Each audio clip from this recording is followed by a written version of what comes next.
not exactly a styles clash, but it will be interesting, as you mentioned, to see if Greg opts to keep himself sort of in check in this matchup, as it is, as he knows he's playing against one of the most aggressive players anywhere on the tour. One thing that you will see from Greg is pre-break routine, which is pretty well established. He's hitting it really, really well in Wigan, and that's continued there. Yeah, and you see how he's brought that cue ball back in a straight line. Timed it really well. It's just, from first look, it doesn't look like he's got an easy starter. The cue ball looks tight, doesn't it, in that little cluster? Yeah, he's got his little choices here is playing the yellow to the right centre if he's straight on it, if it goes, or clip the red into the top right. It's never particularly easy. Looking off the bottom rail, off the yellow. Delicate dink. It's played well by Greg Batten. You can really tell with the way that he struck that break often here that, you know, from the fellow players, that Greg, one of the sort of nicer cueists to watch on the tour. He's got really lovely action, times the ball really well. Yeah, he's got a really solid technique, and you won't see many easy balls missed from Greg just because his pre-shot routine's so solid. And as you see, he's worked out his pattern. He's just going to try and take this into the bottom corner.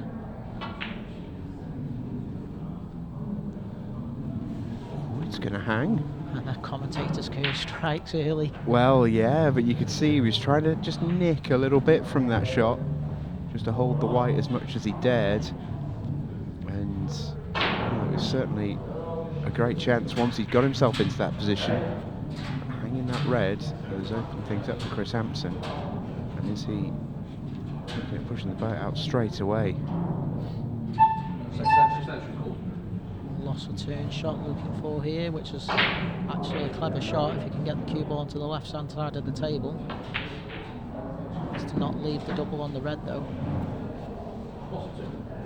Yeah, I wonder if he's got a shot at this double. Sort of an uncharacteristically sort of reserved opening shot from Kris Hampson there. Opening with a safety tonight wasn't what I had on my bingo card, but how successful it is remains to be seen. This is a small gap for Greg, but it's one that it'll take, having missed. And it flies. That was it was the right shot for Kris, but it was a bit careless at the same time because he needed to make sure he's not leaving that double, and he's just concentrated so much on the loss of turn shot, he's forgot about the cue ball, which has given Greg the opportunity to win the first frame.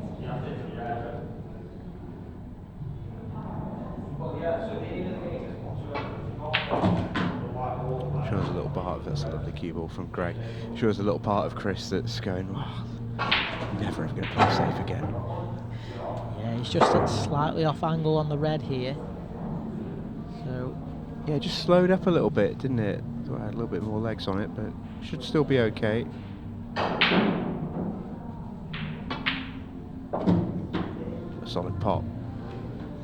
And this isn't an easy 8 ball for your first one of the night.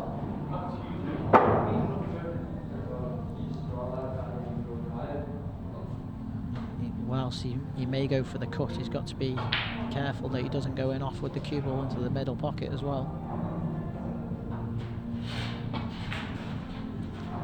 Overcut it.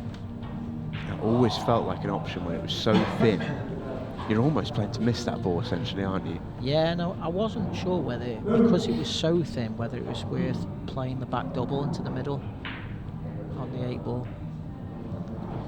I think what might have informed his decision is the fact that Kris sort of has 2 balls that sort of naturally would, you'd think, sort of maybe top right. They're closer to that pocket, but Kris just needs to work his way around these.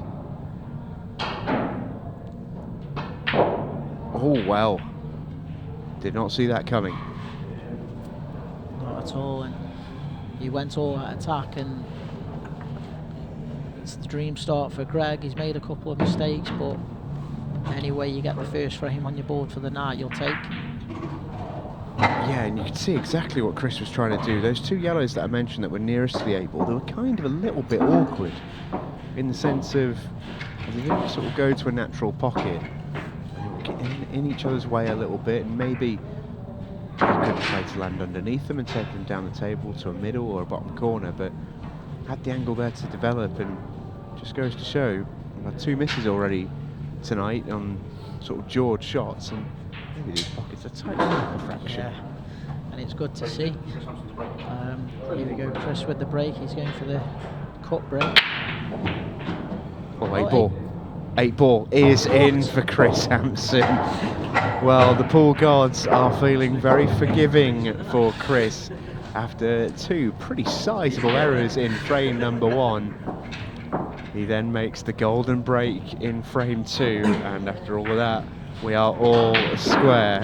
All smiles for both players. Greg's rather a grimace. The way he struck that, it was so controlled. I think that was the best golden break that I've seen in terms of the control. There was hardly any pace on the break. Yeah, but got a big split as well, did you notice as well? It was a really, really well-timed break from Kris. One to keep an eye on tonight. Greg a little bit more meat and potatoes. Cue ball straight in the middle of the break line. It's a thing of beauty, isn't it? Is he going to follow it in with a golden break? Oh. It absolutely hangs in the pocket. I thought this was in off the red all day long. It's another fabulous break from the Pac-Man. Let's see, did he spot it? Almost. And nearly turned into 𝗪𝗏𝗡𝗄 then.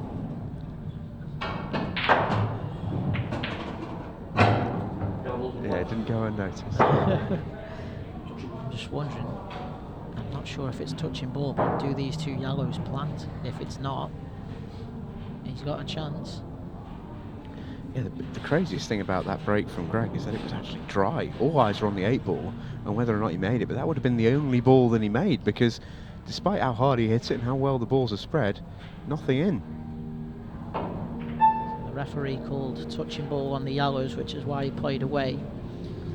And Kris is in control in this frame with the position of where the 2 reds are at the top left-hand side of the table as we look. Yeah, it was absolutely a case of, you know, get yellows or die trying for Kris Hampson there, because the reds are really tricky. But it's a clever idea from Greg there. He's actually trying to pop the yellow near the 8-ball as well and just mix things right up, stop Kris from being able to go and even the playing field. Yeah, he's just been slightly fortunate in terms of not leaving an easy yellow to the left centre. So if Kris wants to attack, he can take it into the bottom corner. Is he looking lost a turn here? I think he's going. Oh, he's going. There he is, lovely pop. Perfect. And what he wants to do here is not try to do too much with the cue ball, but he's just got to roll this one in, and the 2 yellows that are close together near the bottom, he's got to land the cue ball on top of it. So he's on the yellow to the centre. Oh, that's not what Kris Hampson was looking for. But it's quite an edgy start from both players so far tonight. Yeah, and in a strange way, while the golden break gets 1 on the board for Kris Hampson, and he'll be, you know, he will be pleased with that, of course. It's interesting, and I wonder if you can maybe speak to this. We spoke to 𝗠𝗶𝘀𝗀𝗃 a couple of weeks ago, and he had a match where he had 2 golden breaks against Shane Thompson, I think it was. Match, and he ended up losing on a decider. And he said in a strange way, because of how it had unfolded, he felt like he had actually no rhythm in the game whatsoever. So when he actually got to the table, even though the scoreboard was even because he'd had 2 golden breaks, he almost felt like he didn't really feel in the match. Yeah, and you can get like that because you want to get an idea of how well you're cueing and what your touch is like on the table, and get your table time to each shot you play. You're learning more how you control the cue ball and the pace of the table, the reactivity of the cloth, and obviously if you keep getting golden breaks, that's great, but if you're not when the pressure's on and you need the big shot and the positional play, if you haven't got the touch, you're going to struggle. Well, Greg was going there, but it was very much a sort of desperate attempt, really. The two reds that have gone together at the top of the table are a nightmare for him. Kris should be playing the loss of turn shot here for me.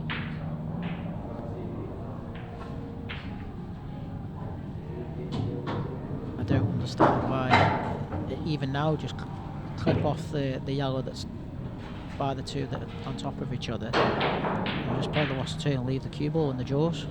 You block the red on the left, the two reds are stuck on the right, at the top of the table, and the frame's in your hands. Yeah, I think you've seen it now.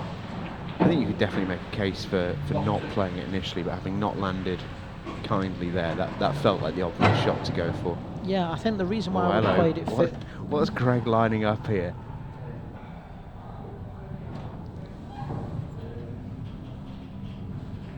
Is he dipping into his box of tricks?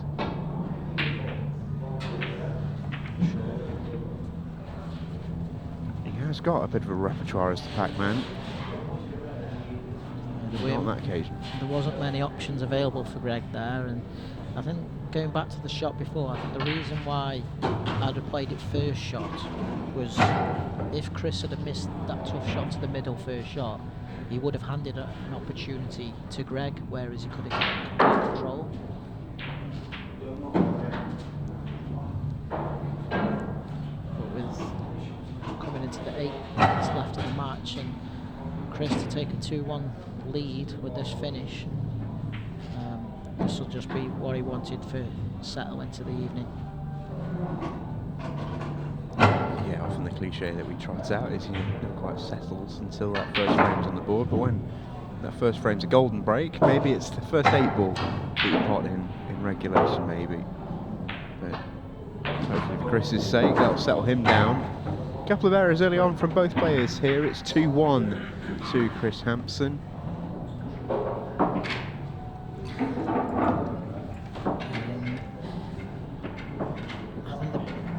Looking back on this match so far, I think the 8 ball that Greg missed in the first frame, I know he ended up winning it, but he sort of wasn't able to build up that confidence, and you can tell that he's had a bit of some tricky finishes to go at, but he just wants that easy run out to just settle in and then find that touch.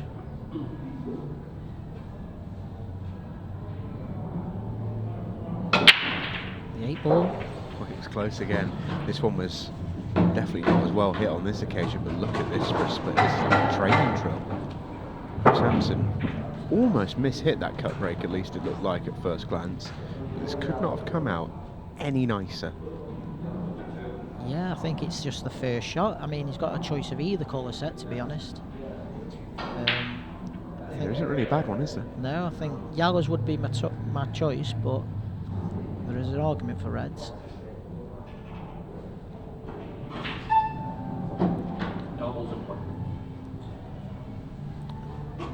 There's very little work for Kris. The only thing he's got to be careful with is working out what his positional shot will be to get on the 8 ball.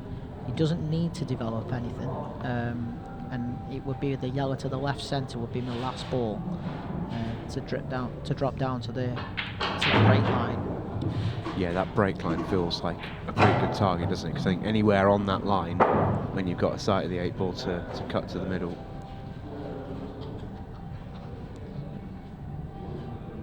He's just working out when he wants to take the yellow that he's looking at now. Looks like he's running through, which wouldn't be my choice.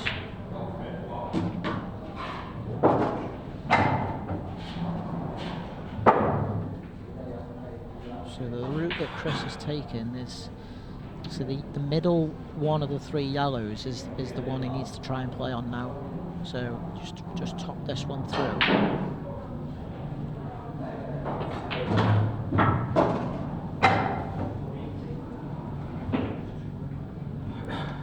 But the problem here is I think he's going to be taking the yellow that's in the bottom left hand pocket will be his last ball, which makes the positional shot on the 8 ball tougher.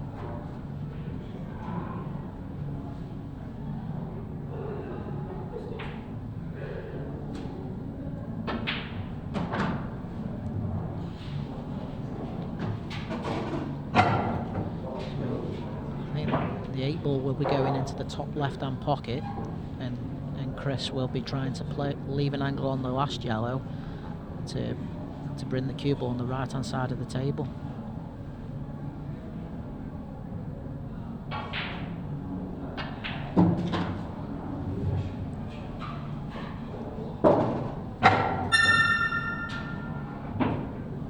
Yeah, quite a funky way of going about it for Kris Hampson. Perfect on his last ball for his plan though. Runs it through. Pretty decent shot into the top left, into an open pocket.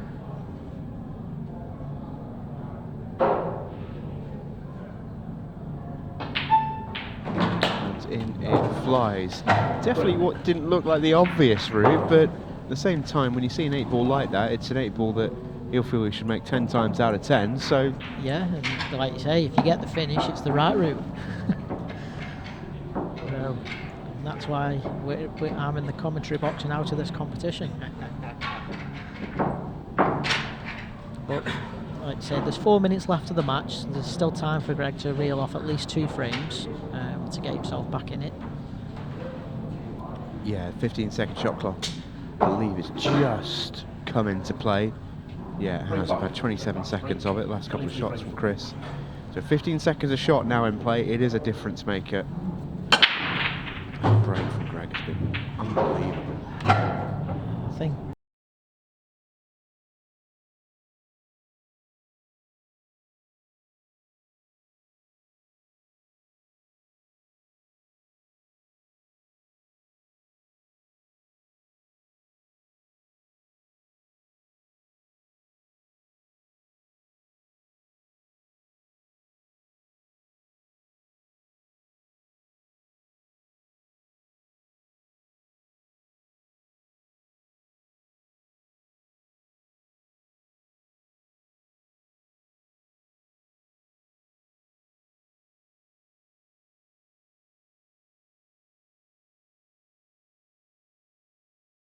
It's a shot he played here. what a recovery. Well, I'll stop talking. I was about to say, it just felt a little bit like Greg rushed the shot that he played into the left centre when it was so important. But then he went and played a 5 times harder shot at the same pace and made me look pretty daft. So, Yes, fair play, Greg. He's got to get the finish yet though, JMO, and I think he's straight on the red here, so he's going to be leaving a tough 8 ball. Needs a gap. Needs a gap. That yellow seemed to play big right from the way that he played that. Off the yellow into the middle. Oh! He's not fluked it, has he? No, he hasn't. And Kris Hampson now has a great chance to go and win the match. Greg did so many things right in that visit off a really, really tough split. Yeah, but is it being picky to say, I think if he slowed down on a couple of shots, he probably gets those? Yeah, I think you're right.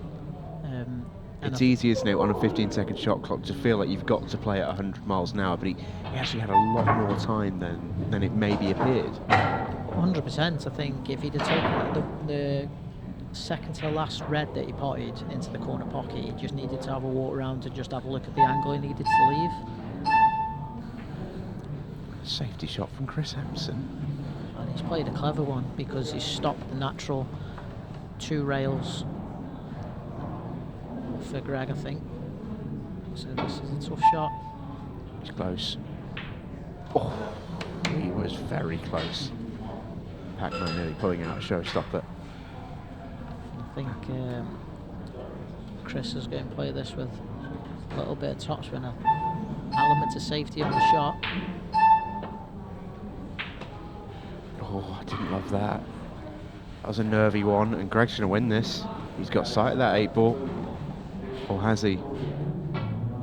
No, not quite. Had to go on the other side. Kris Hampson gets away with one. He very nearly left the edge. Yeah, and time's not on Greg's side here, so Kris just needs to be a bit clever and use his shot clock to his advantage. So even if he wasn't to get the finish, make it harder for Greg. He's playing safe.